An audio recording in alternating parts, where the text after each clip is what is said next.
पहली बात कि जय प्रक्रम के मतलब होता क्या है। जय प्रक्रम के मतलब होता है कि सजीव अपने आप को जीवित रखने के लिए जो जो क्रिया करता है उसको हम लोग जय प्रक्रम कहते हैं। केवल जीवित रहने की बात करता है। बूढ़ा आदमी बेचारा पड़ा है पलंग पर, वो अपना काम कर रहा है, फिर भी वह अपने आप को जिंदा रखने के लिए 4 कार्य करता है।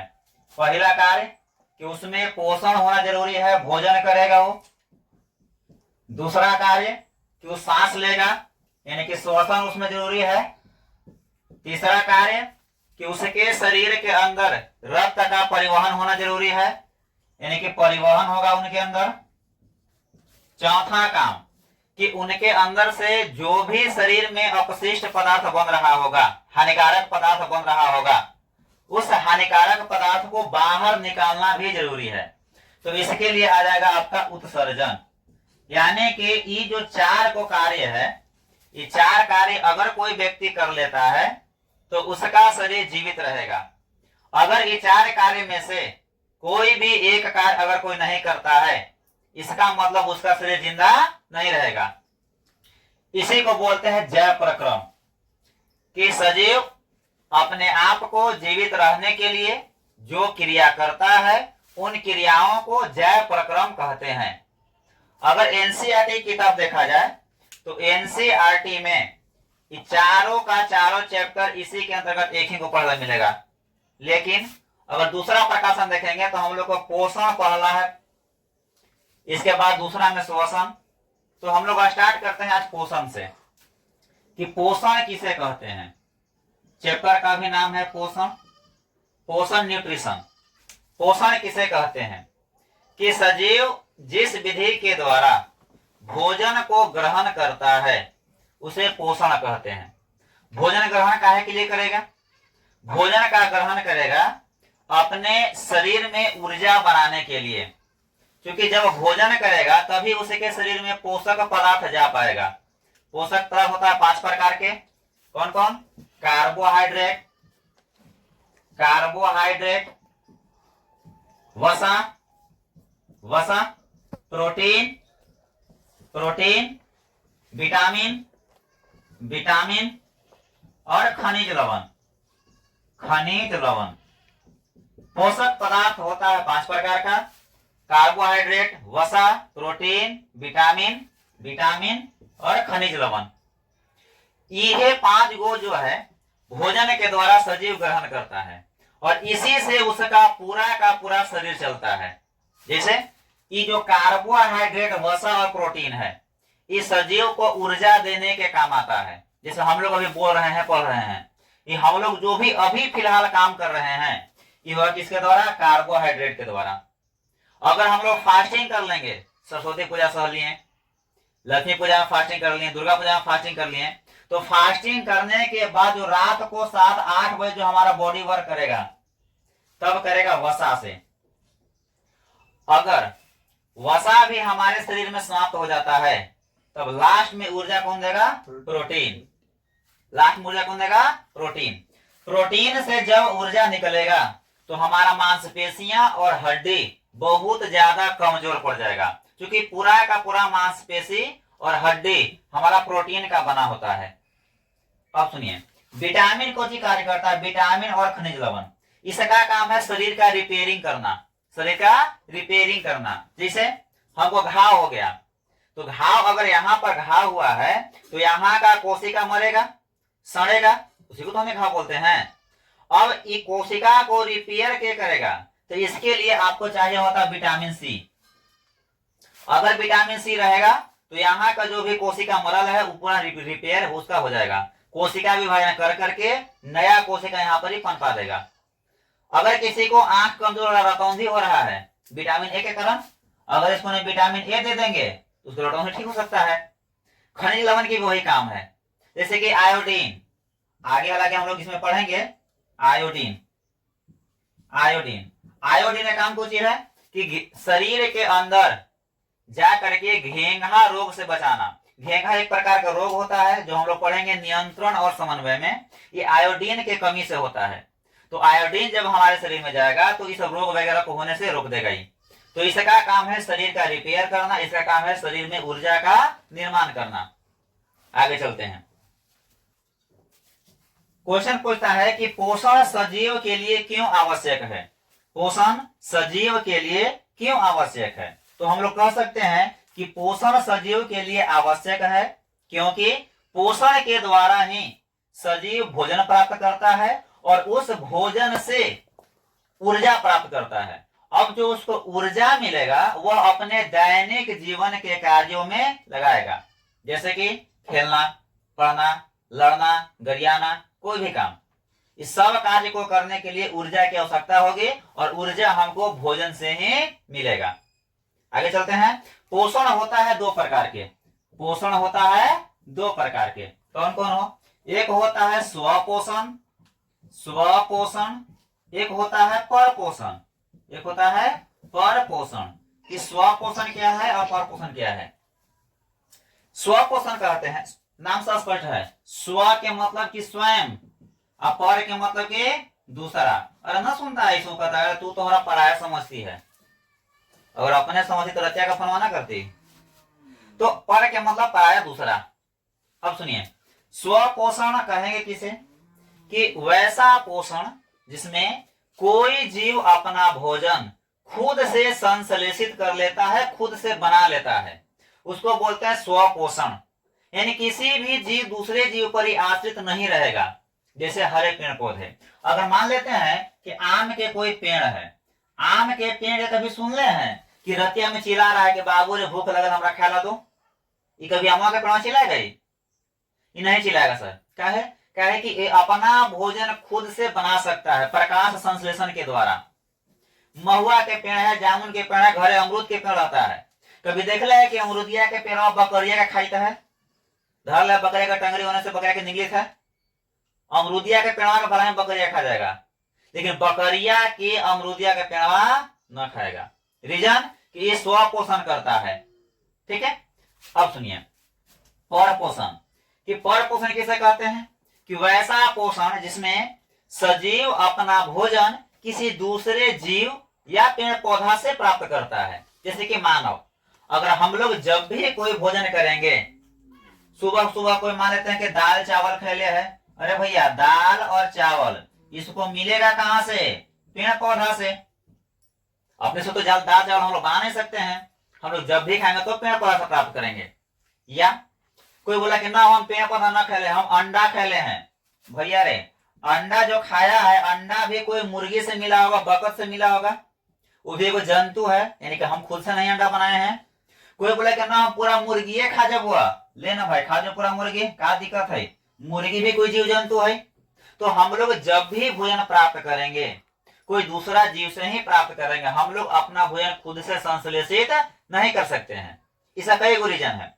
पहला रीजन कि हमारे अंदर क्लोरोफिल नहीं होता है, हमारे अंदर क्लोरोफिल नहीं होता है। अब क्लोरोफिल प्रकाश संश्लेषण करने के लिए अति आवश्यक है। अभी हमने समझ में आया क्या आवश्यक है, यहाँ तक क्लियर है। चलिए हम लोग स्वपोषण के बारे में बढ़िया से पढ़ेंगे थोड़ा सा भी, कि स्वपोषण करता कौन है। स्वपोषण करता है हरे पेड़ पौधे। कौन करता है? हरे पेड़ पौधे। हरे पेड़ पौधे जो है ये स्वपोषण करता है। कैसे करता है? तो प्रकाश संश्लेषण के द्वारा।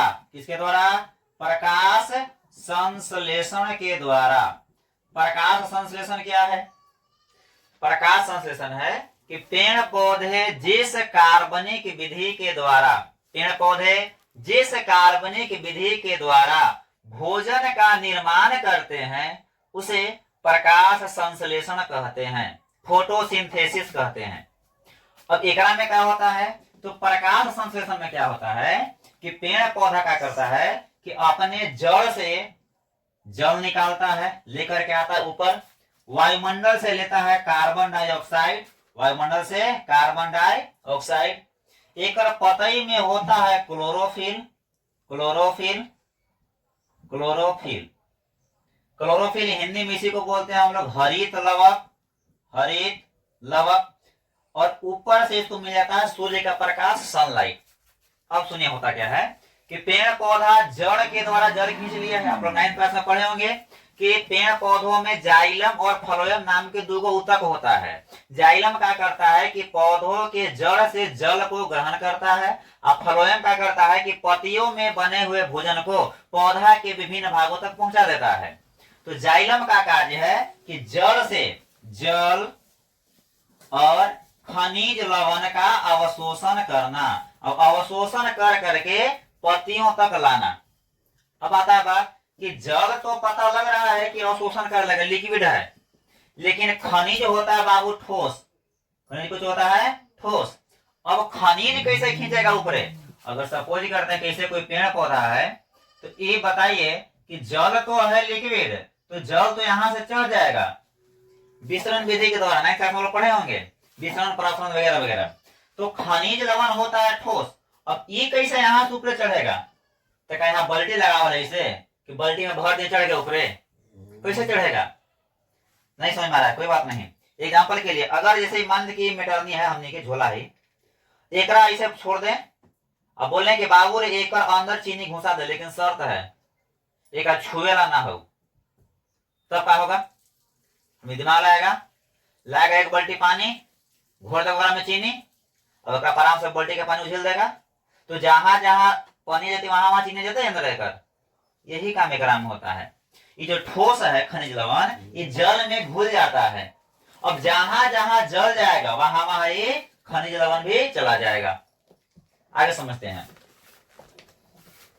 पेड़ पौधा के जो पत्ती है, इस प्रकार से पत्ती है, ये पत्ती में होता है छोटा छोटा रंध्र छिद्र अस्टोमाटा। रंध्र छिद्र का फिगर इस प्रकार से हम बनाते हैं, इस प्रकार से। ये रंध्र छिद्र या अस्टोमाटा है, ये पेड़ पौधों के पत्तियों पर होता है। इसका बहुत ही इंपॉर्टेंट काम है। ये बहुत इंपॉर्टेंट इसलिए है कि यहाँ से पेड़ पौधों में गैसों का आदान प्रदान होता है। जैसे हम लोग के शरीर में रंध्र छिद्र है, यहाँ से नाक के द्वारा गैस का आदान प्रदान होता है, ऑक्सीजन लेते हैं, कार्बन डाइऑक्साइड छोड़ते हैं। उसी प्रकार से ये पेड़ पौधा ही जो है इस रंध्र छिद्र के द्वारा ही गैसों का आदान प्रदान करता है। इसी के द्वारा ही पौधा के अंदर गैस आएगा और यहाँ से गैस बाहर निकलेगा। अब आता है बात कि पेड़ पौधा कौन सा गैस लेता है, कौन सा गैस छोड़ता है। तो ये दो तरह है एकरा में, ये दोनों अलग अलग क्वेश्चन है कि पेड़ पौधा जो है कि कभी कभी कार्बन डाइऑक्साइड को भी ग्रहण करता है, और पेड़ पौधा ऑक्सीजन को भी ग्रहण करता है। तो ऑक्सीजन का ग्रहण करेगा श्वसन में, जो कि हम लोग नेक्स्ट चैप्टर में पढ़ना है। कार्बन डाइऑक्साइड के बारे में हम समझते हैं।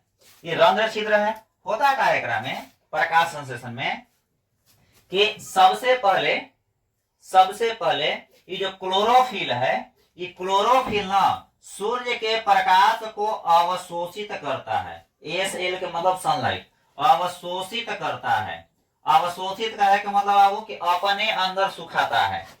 कहोगे तो क्लोरोफिल का है सुखाता है सर, कुछ तो बात होगा एकरा में, बात है भैया रे। हरित लवण के केंद्र में ना मैग्नीशियम पाया जाता है। कुछ पता है? मैग्नीशियम एक प्रकार का धातु है, और धातु के गुण आप लोग पढ़े होंगे कि जो धातु होता है वह उष्मा का सुचालक होता है, यानी कि एकरा से उष्मा आर पार हो सकता है, एकरा से उष्मा जा सकता है, आ सकता है। अगर नहीं तो कोई बात ना, घरे जाना है, एगो छड़ लेना है लोहा के रॉड, ओकरा आग में धिकाना है। देखना वो यहाँ धिकाएगा ना, तो यहाँ से लेकर के आगे तक भी होकर ढा जाएगा। लेकिन लकड़ी में ऐसा नहीं होता है, लकड़ी कुछ अलग उष्मा का। अब क्या होता है कि हरित लवण में जो मैग्नीशियम है, ये मैग्नीशियम क्या करता है कि जो भी सूर्य का प्रकाश दिन के समय में आ रहा है, इस सूर्य के प्रकाश को अवशोषित करेगा। अवशोषित करने के बाद दूसरा बार में क्या करेगा ये कि जल का अवकरण, H2O जो जल है, ये जल का अवकरण करेगा, यानी कि इसको तोड़ देगा। केमिस्ट्री में पढ़ेंगे अवकरण का मतलब इसको तोड़ना होता है, अलग अलग करना होता है। अब क्या है, जल क्या है कि ये दो भागों में टूट जाता है, हाइड्रोजन और ऑक्सीजन। अब सुनिए, आप लोग पढ़े होंगे 8 क्लास में कि प्रकाश संश्लेषण क्रिया के दौरान ऑक्सीजन गैस बाहर निकलती है, यहीं से ऑक्सीजन गैस बाहर निकलती है। यहां से क्वेश्चन 10वां क्लास में पूछता है कि प्रकाश संश्लेषण क्रिया में ऑक्सीजन किससे टूटकर अलग होता है। प्रकाश संश्लेषण प्रक्रिया में ऑक्सीजन किससे टूटकर अलग होता है? भैया रे, जल से टूट करके अलग हुआ है। ठीक है, अब सुनो, अब क्या होता है कि यहां से ऑक्सीजन तो निकल गया बाहर, बचा के खाली अब हाइड्रोजन। अब क्या होता है, तीसरा चरण में क्या होता है कि जो हाइड्रोजन है इस कार्बन डाइऑक्साइड के साथ अभिक्रिया करके, इस कार्बन डाइऑक्साइड के साथ अभिक्रिया करके भोजन के रूप में C6H12O6 ग्लूकोज कार्बोहाइड्रेट जो खाना कर सकते हैं, और थोड़ा सा मात्रा में जल बनाता है। जल थोड़ा सा मात्रा में बनता है तो कोई कोई प्रकाशन इसको लिखता भी है, तो कोई प्रकाशन इसको नहीं भी लिखता है। ये एकदम थोड़ा सा मात्रा में बनता है। अगर किसी को देखना है कि जल बन रहा है कि नहीं बन रहा है, तो सिंपल सा उपाय है, एक वो लाना है प्लास्टिक, प्लास्टिक को इस प्रकार से जो पत्ते है पेड़ पौधा में, इसको ऊपर गोले से इसको ढक देना है, मुंह बांध देना है। अब क्या होगा कि एक आध घंटे के बाद हम लोग क्या देखेंगे कि इसके ऊपर इस प्रकार से पानी जमा हो गया या भाप बन गया इधर ऊपर। भैया रे, भाप में पानी आया कहां से? यहां से। ठीक है, चलिए यहां से आप लोग के क्वेश्चन ऑब्जेक्टिव में 10वां क्लास के ऑब्जेक्टिव में बहुत चांस है कि ई प्रकाश संश्लेषण से एगो न एगो क्वेश्चन डाल ही देता है, ऑब्जेक्टिव में रहे या सब्जेक्टिव में रहे। कैसे डालता है? पहला क्वेश्चन पूछेगा कि प्रकाश संश्लेषण की प्रक्रिया किसमें होती है? तो आंसर देना हमने के हरे पेड़ पौधा में। आंसर क्या हो जाएगा हमने के हरे पेड़ पौधा में। पहला पूछेगा कि प्रकाश संश्लेषण की प्रक्रिया किसमें होता है? हरे पेड़ पौधे में, हरे पेड़ पौधे में। दूसरा क्वेश्चन कि प्रकाश संश्लेषण की प्रक्रिया कब होती है? ऑप्शन रहेगा दिन में, रात में, सांझ के, भोर में, सभी। तो मानना है एकरा में दिन में। दूसरा आंसर क्या होगा हमने के दिन में, क्योंकि भैया देखो ना यहाँ पे जल, कार्बन डाइऑक्साइड, सनलाइट, सनलाइट कब निकलेगा? दिन में। तो प्रकाश संश्लेषण की जो क्रिया है कब होता है? दिन में होता है, क्योंकि सनलाइट इसको जरूरी है। और दिन रहेगा तबे सूर्य का प्रकाश मिलेगा, रात के सूर्य का प्रकाश न मिलेगा। और रात के भुकभुकवा लाइट से नहीं सूर्य अति भोजन बना लेगा। ये क्योंकि मन होगा डर चले कि रात के वेपर लाइट बार देवी पेड़, तो वेपर लाइट से नहीं बना सकता है सर, क्योंकि उसमें ऊर्जा नहीं होता है। सूर्य के प्रकाश में ऊर्जा होता है, जेकरा में सोलर लाइट जलाता है, लेकिन एकरा में ऊर्जा ना होता भूगोल लाइट में, जो बात ही बोला। आगे सुनिए, फिर क्वेश्चन पूछता है कि प्रकाश संश्लेषण क्रिया करने के लिए, प्रकाश संश्लेषण क्रिया करने के लिए किन चीजों की आवश्यकता होती है? तो देखिए ध्यान से, जल, कार्बन डाइऑक्साइड, सनलाइट, क्लोरोफिल। प्रकाश संश्लेषण क्रिया करने के लिए 4 चीज की आवश्यकता होती है। कौन कौन? जल, कार्बन डाइऑक्साइड, सनलाइट और क्लोरोफिल। अगला क्वेश्चन कि प्रकाश संश्लेषण प्रक्रिया के बाद उत्पाद के रूप में, प्रोडक्ट के रूप में क्या बनता है? तो उत्पाद के बाद क्या बन रहा था? ऑक्सीजन, ग्लूकोज और जल, ऑक्सीजन, ग्लूकोज और जल। अगला क्वेश्चन कि क्लोरोफिल के केंद्र में, क्लोरोफिल के केंद्र में कौन सा तत्व पाया जाता है? मैग्नीशियम। क्लोरोफिल के केंद्र में कौन सा तत्व पाया जाता है? मैग्नीशियम।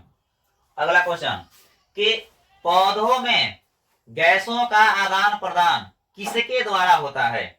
अभी जस्ट हम बताए हैं, रंध्रछिद्र या अस्टोमाटा के द्वारा, रंध्रछिद्र या अस्टोमाटा के द्वारा। रंध्र छिद्र का खुलना और बंद होना, रंध्र छिद्र का खुलना और बंद होना किस पर निर्भर करता है? तो ये निर्भर करता है बाबू द्वार कोशिका पर।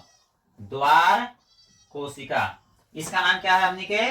द्वार कोशिका, गार्ड सेल। द्वार कोशिका या इसी को नहीं बोलते हैं गार्ड सेल। आगे चलते हैं। अगर इतना हो गया हम लोग के है तो प्रकाश संश्लेषण जहां तक है खत्म हो गया।